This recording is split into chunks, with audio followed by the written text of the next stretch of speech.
அனைவருக்கும் அன்பான வணக்கங்கள். இது மகாபெரியவா ஆன்மீகம் யூடியூப் சேனல். நாளைய தினம் போகி பண்டிகை 14/1/2026 நாள்ல நீங்க இந்த போகி பண்டிகை நாள்ல குலதெய்வத்தை நினைத்து மனதார பூஜையில இந்த ஒரு பொருளை வச்சிங்க அப்படின்னா கண்டிப்பா குலதெய்வத்தோட பரிபூர்ணமான அருள் கிடைக்கும். இந்த பதிவை பார்க்குற ஒரு சிலருக்கு குலதெய்வமே தெரியாது இல்லையா?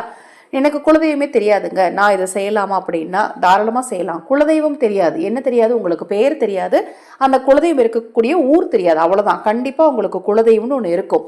மனதார என்னை என் குலதெய்வம் காக்கட்டும் அப்படின்னு வேண்டிட்டு இப்போ நான் சொல்லக்கூடிய இந்த ஒரு எளிமையான விஷயத்தை செய்யுங்க.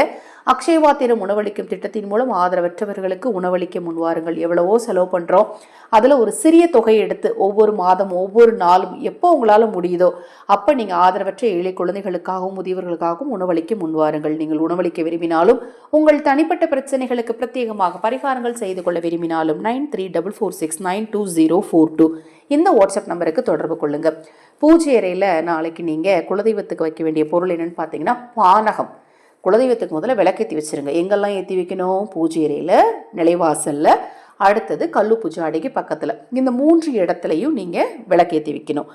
இதுக்கு 3 இடத்துலையுமே பக்கத்தில் ஒரு சின்ன சின்ன டம்ளரில் வைங்க போதும். ஒரு எலுமிச்சம்பழத்தை எடுத்து நீங்கள் பானகம் தயார் பண்ணி 3 டம்ளராக ஊற்றி, இப்போ நீங்கள் 3 இடத்துல விளக்கு வச்சுருக்கீங்க இல்லையா, அந்த 3 இடத்துலையும் வச்சுட்டு உங்கள் வீட்டு நிலைவாசலை தொட்டு கும்பிடுங்க.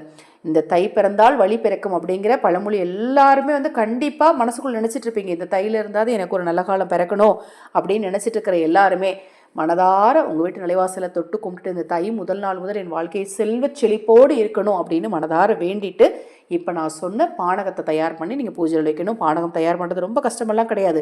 ஒரு எலுமிச்சம்பழத்தை 2ஆக கட் பண்ணி புழிஞ்சு ஒரு சொம்பு தண்ணீர் ஊற்றி அதில் ஒரு ஏலக்காய், ஒரே ஒரு கிராம்பு, சிட்டிகை அளவுக்கு பச்சை கற்பூரம், வெல்லம் சேர்த்து நல்லா கரைச்சி, துளசி இலை கிடச்சா 2 துளசி இலையை அது மேலே போட்டு இந்த 3 இடத்துலையும் வச்சிங்க அப்படின்னா குலதெய்வம் உங்கள் வீட்டில் நிரந்தரமாக குடியிருக்குங்க. இந்த பதிவில் ஏதாவது சந்தேகம் இருந்தால் வாட்ஸ்அப்பில் கேளுங்க, கண்டிப்பாக தெளிவுபடுத்துகிறேன். மகா பெரியவாவின் அருளாலும் குலதெய்வத்தின் அருளாலும் உங்களுக்கும் உங்கள் குடும்பத்தாருக்கும் நல்லதே நடக்கட்டும்.